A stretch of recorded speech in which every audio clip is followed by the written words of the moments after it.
Today, I'll be reading from my book, No Tourniquet for a Bleeding Heart. This first poem is entitled Inverse. I hate telling people I'm good when I know that's far from the truth. I've only found sadness now that I've lost what made me happiest. The lips I love kissing are now telling me goodbye. The arms I love wrapped around me have pushed me away. Those eyes in which I once saw my entire future currently only reflect what could have been. The legs that I wanted to walk down the aisle are marching out of my life completely. A heart that I should have protected is now broken because of my own undoing. Those hands that I held inside of mine today wants to shut the door on us. The woman I want to give my all is telling me to keep it. All of my beautiful dreams have transformed into living nightmares. The sorrow that won't depart my life will only be erased if you return. This one's titled, She Don't Love You No More. The depressing truth is that it's done. She don't love you no more.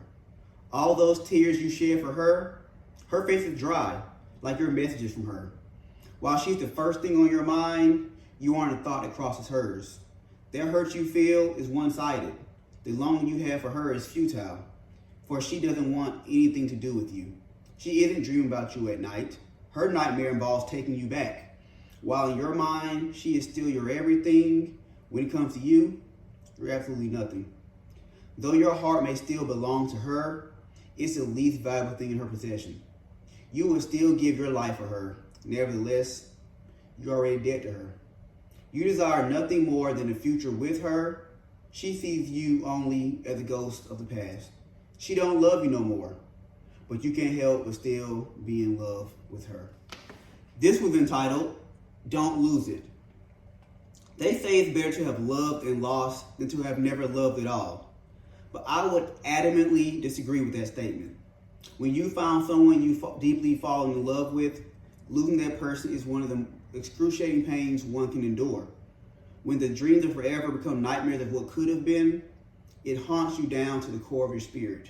When every coulda, shoulda, woulda become reminders of avoidable failures, regret and frustration consumes the mind, emptiness swallows, engulfing from all sides. You become trapped in a dark prison, seemingly without escape. Love doesn't die, but the thought of losing it kills you inside. If only precedes many subsequent thoughts. When you know you could have done better, it makes you feel worse. The sun seemingly doesn't shine as bright. Laughter becomes much less genuine. The vibrant world appears dull, as if staring out of a dirty window. The nights feel longer, dawn may never come.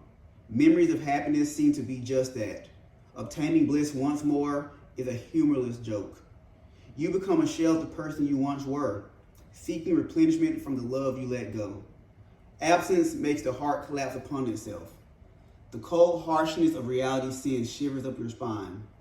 Motivation for much else becomes a lost cause. You're stranded on an island surrounded by a black ocean, seeking to drown you underneath its bottomless depths. You realize these dark waters were formed by your own tears, knowing you are the culprit of your very own demise. Misery becomes your best friend, worst enemy, and everything between. Hope flickers like a candlelight, blown by the winds of discord. Rescue becomes your only unceasing prayer. You're reminded of your first introduction to true love, desperately pleading that it reintroduces itself once again. Never knowing true love, it is quite a sad existence. That is an undisputed fact. However, when it comes to losing unfathomable love from personal experience, I truly implore you, do all you can muster to keep it. Just don't lose it.